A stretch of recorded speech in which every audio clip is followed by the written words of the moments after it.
agwago ndị otu Kraịst ka ha bụrụ ndị nke ga na-ekene Chineke oge ọbụla maka ngọzi nakwa afọ ọmụ ya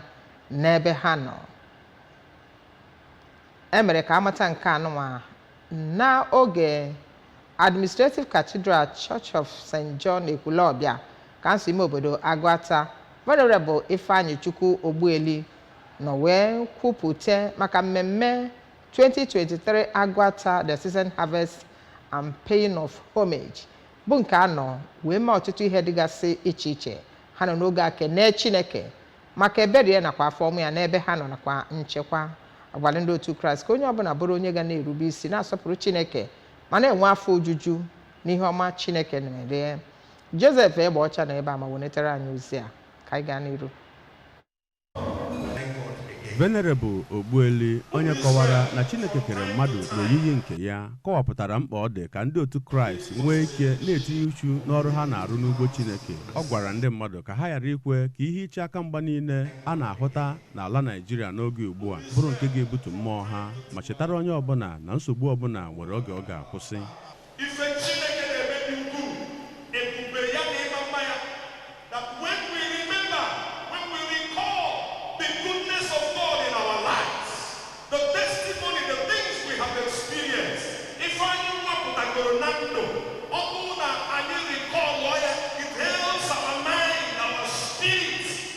Na mbụ n'okwu ya ka onye bishọp nke ya bụ diocese bụ Right Reverend Samuel Ezofọ, onye kọwara na ya bụ mmemme inye ekene bụ nke na-esite na ya mee ka ndị otu Kraịst mata mkpa ọ dị iji hụ na a na-enye Chineke ekene oge ọbụla, gbakwaziri ndị mmadụ okwu ka ha gaa n'iru na-ahụta ma na-enyekwa ekene maka ọrụ ọma ndị niile nọ n'otu ọchịchị dịgasị iche iche na-arụ, ma kwukwa ka a gaa n'iru na-ekwukwa ebe na ebe onye emetaghị ma ebe onye metara nke ọma. Onye ji ọkwa Pioneer President nke Agwata Diocesan Council of Knights bụ Sir Isaiah Ezezika, onye ji ọkwa Vice President nke Agwata Diocesan Council of Knights bụ Ọkammụta Sunday Obikeze nakwa onye ode akwụkwọ bụ Satangod Ụzọchukwu kọwapụtara mkpa ọ dị na ndị nwere ka ọra ha bụ ndị na-atụnye oke ha n'ịgbasa ozi ọma iji hụ na alaeze Chineke na-agbasawanye n'elu ụwa. N'aka nke ha, Oriakụ Ifeọma Ekwueme sitere Oko Archdeaconry nakwa onye jibu ọkwa Director nke PPSSC Ọka nakwa Agwata Zone bụ Dọkịnta Uche Mụọ na anụ kọwara na ọ na-aka mma inye enye karịa ịnara anara, ma kpọzie ndị otu Kraịst oku ka ha gaa n'iru na-akwalite akparamagwa inye Chineke otito. Ya bụ mmemme ofufe nru onyinye bụ nke Pioneer Clerical Synod Secretary